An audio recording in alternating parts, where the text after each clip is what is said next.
It used to be further north. It's eroding south. Well, if the Earth is millions of years old, why hasn't it eroded back to Lake Erie by now? Why is Niagara Falls right there? Well, I have a theory about that. Now here's my theory. I believe about 6,000 years ago, God made everything. 4,400 years ago, there was a flood. As the flood water was running off, whoosh, about half of that gully washed out in 20 minutes. Because you had lots more water and soft rock. Hadn't hardened yet, remember, from the flood? It erodes much quicker when it's soft. So it might look like it took 9,900 years. No, they forgot the flood. They also forgot to get their numbers right. It should have been 8,400 had they used the right divider, but oh well. Public school textbook, what do you expect? You know, when it rains, 30% of the water runs into the ocean, bringing with it mineral salts. The oceans are getting saltier every day. Today, they're 3.6% salt. They could have done that in a few thousand years. So the question would be, if the oceans are millions of years old, why aren't they saltier like the Great Salt Lake, the Dead Sea, Salton Sea? Why only 3.6%? One atheist I debated one time said, Hovind, if you believe that flood, would you please tell me how the freshwater fish survived the flood? I said, well, sir, aren't you assuming the flood was salt water? He said, the ocean is salt water. I said, well, yeah, it is today. But I suspect during the flood it was mostly fresh water. Might have been, you know, tangled up mess a little bit with the flood going on, but I think mostly fresh water. And I think the oceans have gradually become saltier, and some animals have actually adapted to salt water. And today we have freshwater crocodiles and saltwater crocodiles. And they probably had a common ancestor. A crocodile. He said, see, that's evolution. I said, oh, it is not. Going from a freshwater croc to a saltwater croc is a minor change compared to what you believe.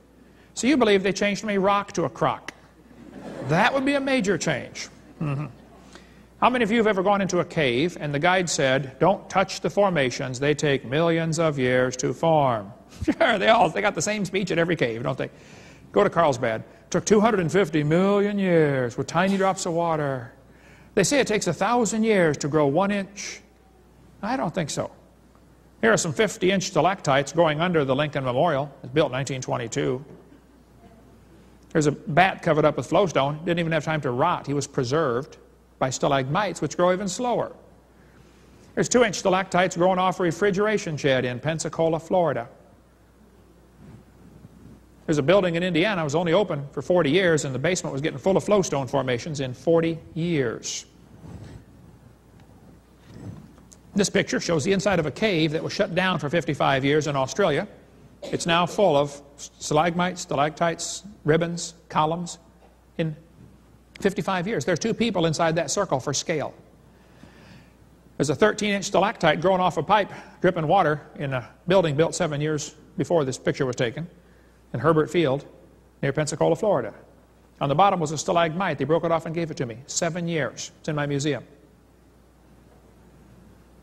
In Texas, they built a place for cars to park for the University of Texas in Austin. They had to put a pan up to catch the drips because there's stalagmites growing on people's cars, parking underneath them.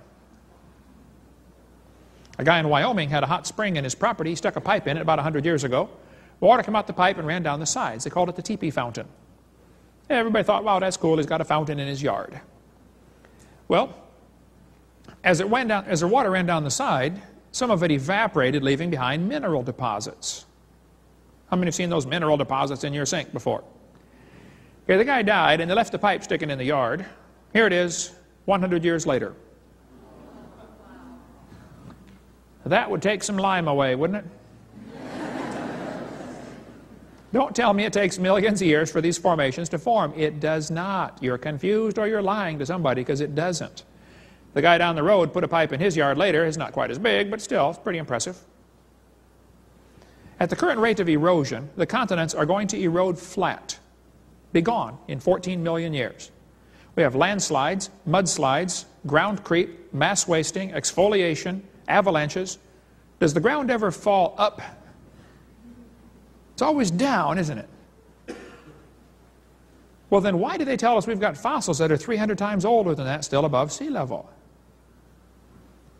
One atheist said, Hovind, don't you know the crust of the earth is sometimes rising, sometimes sinking?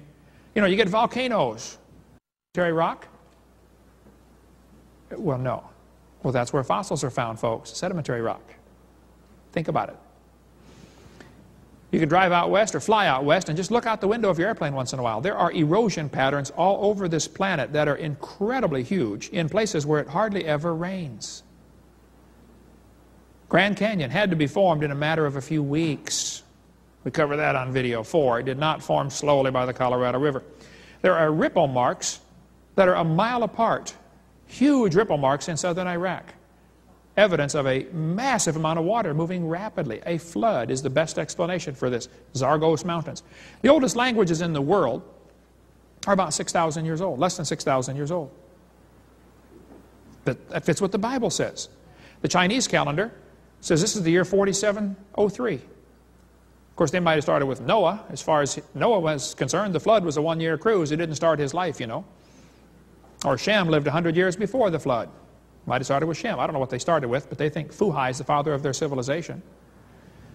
Hebrew calendar said this is the year 5763. Question: why are there no historical reliable records back more than 5,000 or 6,000 years old? I wouldn't trust the Egyptian calendar. They stretch all sorts of things in the Egyptian calendar. We covered that video 7, I believe.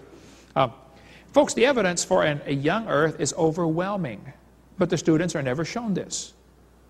They're only shown the Earth is billions of years old because they have to have billions of years to fit their theory. And I think there's a long, interesting reason why they're only shown one view. They're afraid the kids might come up with a philosophy like our founding fathers had. You know, belief in creation. And if folks start believing in creation like our founding fathers, they don't make good slaves. The Declaration of Independence said, we hold these truths to be self-evident, that all men are created equal.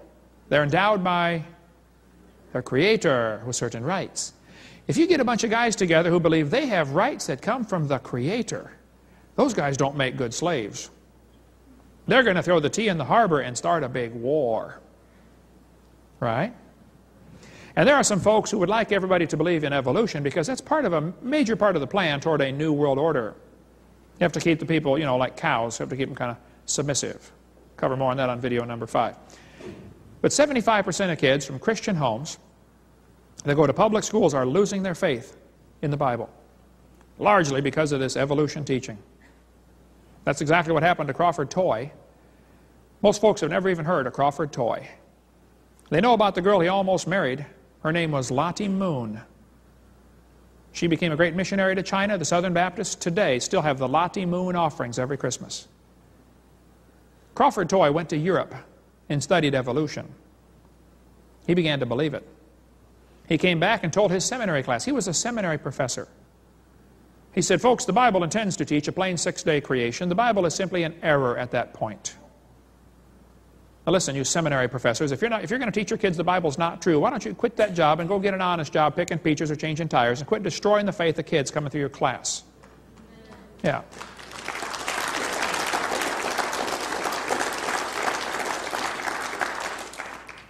Crawford thought the Bible must have an error in it.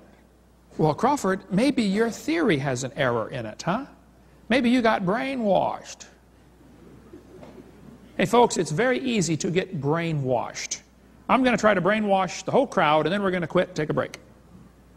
Maybe you've never been brainwashed before. It's a harmless procedure. I will tell you a little story. As I tell the story, I will brainwash you, or try to. If you know the answer to the questions, it's probably because you saw my seminar before.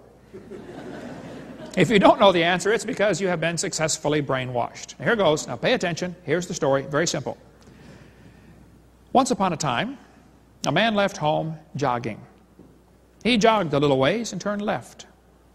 He jogged a little ways and turned left. He jogged a little ways, turned left, and jogged back home. As he was jogging home, he noticed 2 masked men were waiting for him at home. Who were the masked men? And why did he leave home jogging? If you know, for sure, raise your hand.